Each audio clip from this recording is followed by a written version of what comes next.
Bonsoir mes chers spectateurs, comment allez-vous? J'espère que vous vous portez bien. J'espère que vous avez passé une très belle journée, bercée de joie, de motivation et surtout de prospérité. Nous allons voir, ou bien plutôt nous allons aborder aujourd'hui un roman qui s'intitule Angine et Grandy. C'est un roman programmé dans le module de l'analyse du roman. Le module de l'analyse du roman, c'est un module plutôt qui accable la plupart des étudiants de la langue française. C'est pour cela, dans cette modeste vidéo, je vais essayer d'étudier ce roman-là, Angine et Grandy, pour vous faciliter les choses. Je vais essayer d'aborder tout ce qui concerne ce roman, à savoir euh, le résumé, les personnages principaux et tout ça. Alors, pour ne pas tarder, ou bien pour ne pas entrer dans les détails, je vais vous expliquer ce roman. Le voilà. Donc voilà, on va aborder ce roman-là. Dans un premier temps, on va étudier un résumé général de l'œuvre. Par la suite, on va aborder les personnages principaux. Et enfin, on va se focaliser sur les thèmes majeurs abordés dans l'œuvre. Alors, on va présenter cette œuvre-là. Donc, En Gênes et Grandy, c'est un roman qui s'inscrit dans le réalisme. Le réalisme, c'est un mouvement littéraire qui a marqué le 19e siècle. Alors, En Gênes et Grandy, c'est un roman ou bien une œuvre qui s'inscrit dans le réalisme. C'est quoi le réalisme? Le réalisme, c'est le courant dominant, le plus dominant de la littérature française au XIXe siècle. Autrement dit, c'est un mouvement littéraire et culturel qui cherche à exprimer le plus fidèlement possible la réalité. C'est-à-dire quoi? C'est-à-dire le réalisme cherche à décrire la réalité telle qu'elle est. Il cherche à peindre le réel. Autrement dit, le réalisme cherche à décrire le monde et les hommes tels qu'ils sont de manière objective. Et dans le réalisme, il y a l'absence de l'imagination, c'est-à-dire tout est réel. Alors, parmi les chefs de file du réalisme, on trouve par exemple Honoré de Balzac, Guy de Maupassant, Flaubert par exemple. Il y en a beaucoup.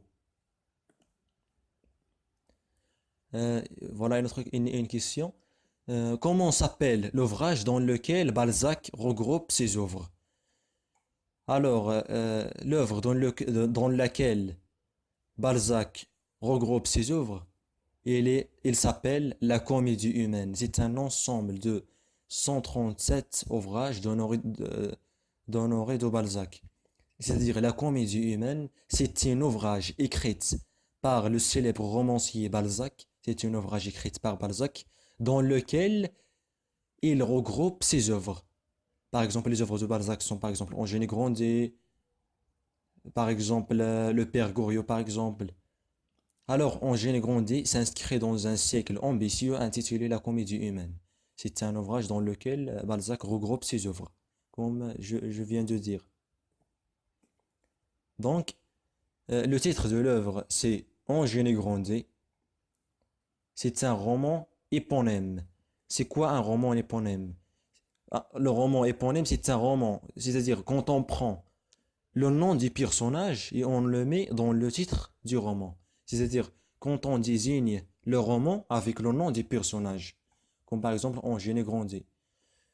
Comme par exemple, si vous souvenez bien, comme par exemple Antigone. Antigone, c'est une pièce de théâtre éponyme, par exemple.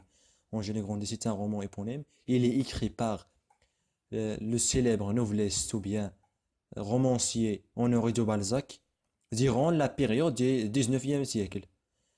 La période du 19e siècle, c'est une période littéraire qui est enrichissante. Alors, le personnage principal de l'œuvre, c'est bien évidemment Eugène Grandet. Cette œuvre est parue en 1831. Le lieu de l'action, c'est son mur. C'est le lieu de l'action.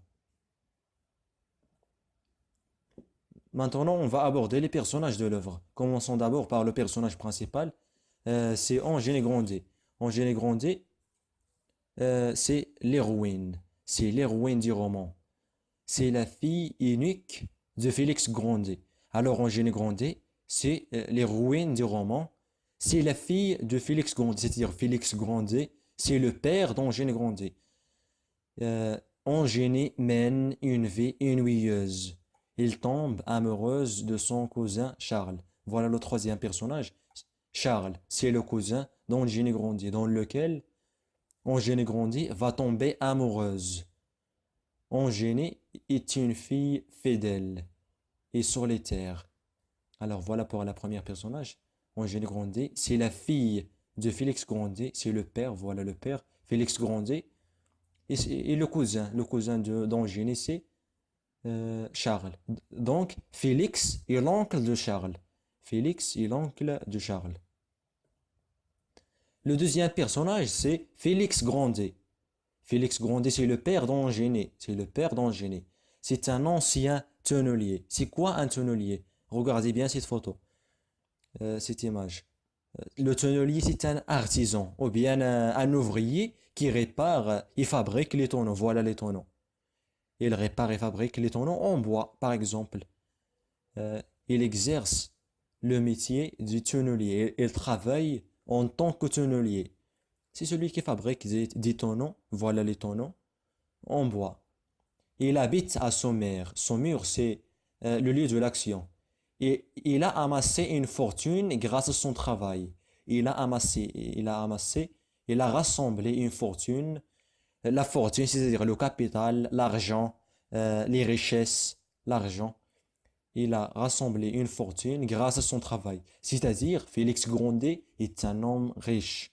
C'est un homme riche et avare. Félix Grandet, c'est le père d'Angénie. Il est riche et avare. Il se caractérise par l'avarice. L'avarice, c'est son défaut. L'avarice. Retenez bien ce mot. L'avarice, c'est le thème principal de l'œuvre. Il aime beaucoup de l'or. Il aime beaucoup l'or et l'argent. Pour lui, l'argent, c'est tout. Voilà un autre personnage, c'est Madame Grandet. Madame Grandet, c'est la mère d'Angénie Grandet. Voilà la mère d'Angénie Grandet. C'est l'épouse ou bien la femme de Félix Grandet, c'est le père. Félix Grandet, c'est le père d'Angénie Grandet. Et voilà sa mère. Il est nommé Madame Grandet. Malgré que son mari possède une fortune colossale, une fortune énorme, colossale, c'est-à-dire grand, énorme, malgré que son mari Félix Grandet possède une fortune colossale, mais celle-ci vit dans la pauvreté. C'est-à-dire, malgré que son mari est riche, mais sa femme vit, il est pauvre, il vit dans la pauvreté. Voilà notre personnage, c'est Charles Grandet. Voilà le cousin d'Angénie Grandet. C'est le neveu de Félix Grandet, c'est-à-dire le frère, euh, le fils du frère de Félix, de Félix Grandet. Le fils du frère de Félix. C'est-à-dire Félix Grandet, le père, il est l'oncle de Charles Grandet. Il est l'oncle de Charles Grandet. Charles habite à Paris. C'est sa ville natale. Charles habite à Paris, mais après la mort de son père, il va s'installer chez son oncle Félix, parce que le père de Charles est mort. Donc il est venu chez Félix Grandet pour s'installer chez lui. Eugénie va tomber amoureuse de cet homme. C'est-à-dire dès la première vue, Eugénie tombe amoureuse de Charles Grandet. Mais Charles est infidèle. Il va laisser Eugénie. D'abord, au début, il éprouve un sentiment d'amour, de la passion envers Eugénie, mais après, il va la trahir. Mais Charles est infidèle, malhonnête. Il va laisser Eugénie en partant en Inde. Après avoir promis Eugénie qu'il va l'épouser, mais il n'a pas, il a trahi Eugénie en partant en Inde. Il a laissé Eugénie toute seule. Il part en Inde pour épouser une autre femme issue de la noblesse. Parce que Charles Grandet, c'est un homme matérialiste. Lui aussi, il aime l'argent. Voilà notre personnage, c'est Nanon. Nanon, c'est la servante. Euh, la servante, c'est la femme de ménage. La servante s'occupe des travaux ou bien les tâches ménagères, par exemple. C'est une femme fidèle, honnête. C'est la servante du père Grandet, c'est-à-dire Félix. C'est la servante de Félix. Et elle est issue de la bourgeoisie. Elle est issue de la bourgeoisie. Alors, j'ai cité seulement quelques personnages, il y en a beaucoup, mais j'ai cité seulement les personnages qui sont principaux. Et il y en a d'autres personnages secondaires, mais j'ai cité seulement ceux qui sont essentiels. Voilà le résumé de l'œuvre. Alors, Angèle Grandet, c'est un roman de Balzac publié en 1831. Euh, j'ai mis ici la traduction pour que vous puissiez bien comprendre ce qui est écrit ici. Alors, voilà. Ce roman raconte la vie simple d'Angénie, c'est-à-dire Angénie qui aimait son cousin Charles, qui venait de Paris, parce que Charles est venu de Paris pour s'installer chez Félix Grandet. Il lui a donné un peu d'argent de son père, parce que le Félix Grandet est un homme avare, il a donné un peu d'argent à Angénie, mais Angénie a donné cet argent-là à Charles, parce que Eugénie est reconnue d'être une fille fidèle, honnête. Il a donné un peu d'argent à Charles pour l'aider à voyager en Inde. Mais Charles n'est qu'un, c'est un manipulateur. Il va exploiter l'innocence d'Eugénie et il va ramasser tout son argent. Après son départ vers l'Inde, c'est-à-dire Charles il va partir en Inde. Alors Eugénie attendait son retour avec impatience parce qu'au début Charles a promis Eugénie qu'il va retourner pour l'épouser. Donc Eugénie attendait son retour avec impatience, mais malheureusement il n'est pas venu. Euh, les événements de ce roman se déroulent dans la ville de Sommer. C'est le lieu de l'action. Le roman parle également de Félix Grandet. Euh, Félix Grandet, c'est le père d'Angénie, et de son amour pour l'argent qu'il a amassé grâce à son travail en tant que tonnelier. Tonnelier, c'est celui qui fabrique les tonneaux. Ce qui lui permet d'obtenir une richesse considérable. Son avarice se manifeste dans le fait qu'il possède un foyer misérable, malgré qu'il est riche, mais il possède une maison misérable. Toute sa famille vit dans la pauvreté, sauf lui. Il cache toujours son argent, de sorte qu'il convainc toujours sa femme et sa fille qu'il est pauvre lui aussi, mais il cache toujours son argent et il prétend toujours qu'il n'a pas assez d'argent pour subvenir aux besoins de sa famille. Il leur dit, je n'ai pas d'argent, moi aussi je suis pauvre, mais il cache toujours son argent. C'est un homme avare par excellence. Son nouveau Charles est venu de Paris, comme j'ai dit auparavant, et il lui a remis une lettre de son père l'informant de son intention de se suicider car il ne pouvait pas rembourser ses dettes. Euh, D'abord, le père de Charles est mort. Le père de Charles, c'est le frère. Le père de Charles s'appelle Victor Grandet. Victor Grandet, c'est le frère de Félix Grandet. Félix Grandet, c'est l'oncle de Charles. Alors, le père de Charles est mort. C'est pour cela que Charles est venu s'installer chez Félix Grandet. Alors, Eugénie est amoureuse de son cousin et il a décidé de l'aider en lui donnant un peu d'argent afin qu'il puisse se rendre en Inde. Une fois que son frère a compris les intentions d'Eugénie, j'ai oublié un i ici, il décide de l'emprisonner. La mère ne peut pas supporter la punition et l'emprisonnement de sa fille. Lorsque Félix Grandet se, se rend compte que sa fille aide Charles, il n'est pas satisfait. Et il a décidé d'emprisonner la fille. Parce que sa fille aide Charles. Félix Grandet, il n'aime pas Charles. Et quand il se rend compte que sa fille Eugénie aide Charles, il décide d'emprisonner, de punir Eugénie.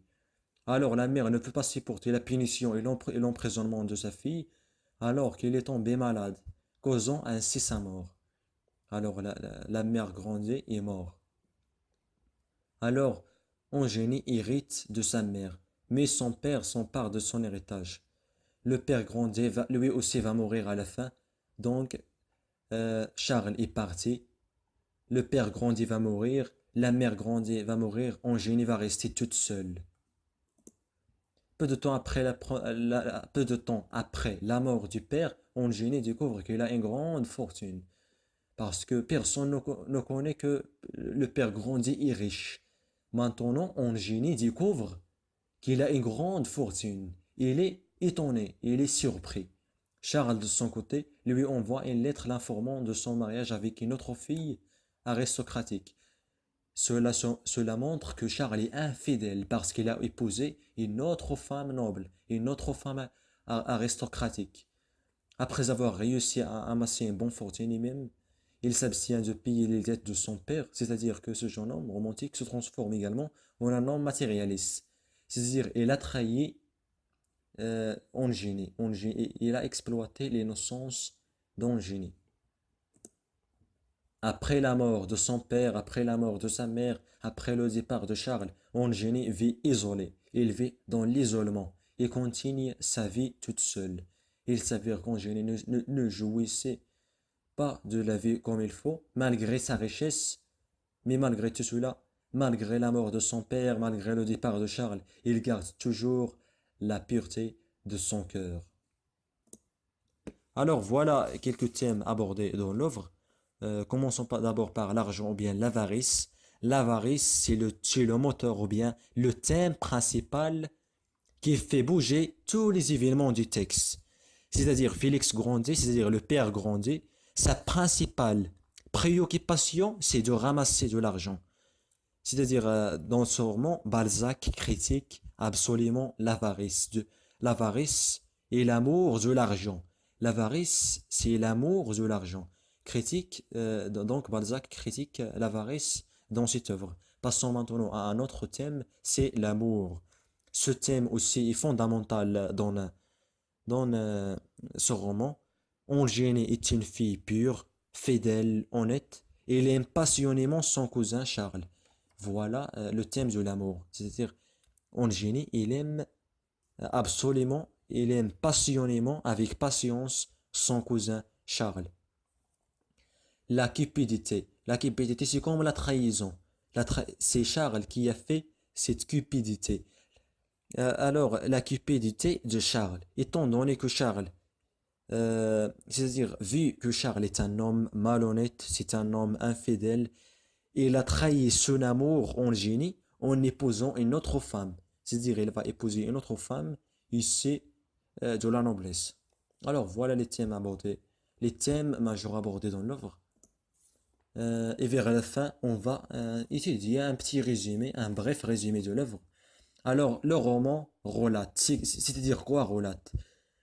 Relater, c'est-à-dire raconter en détail. Relater, c'est-à-dire raconter en détail.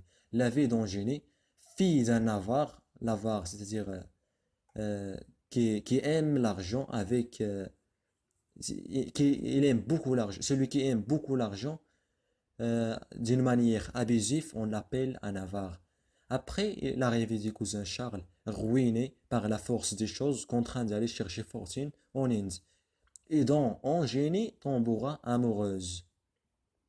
Mais ce jeune épouse une autre femme issue de la noblesse, et après divers revers de fortune, Eugénie, déçue, mènera une existence monotone. Alors voilà, j'espère que vous avez bien compris. Après avoir abordé le résumé général ainsi que les personnages et le thème abordé, je vous recommande vivement de lire ce magnifique roman intitulé Eugénie Grandet de Balzac, qui est riche en vocabulaire.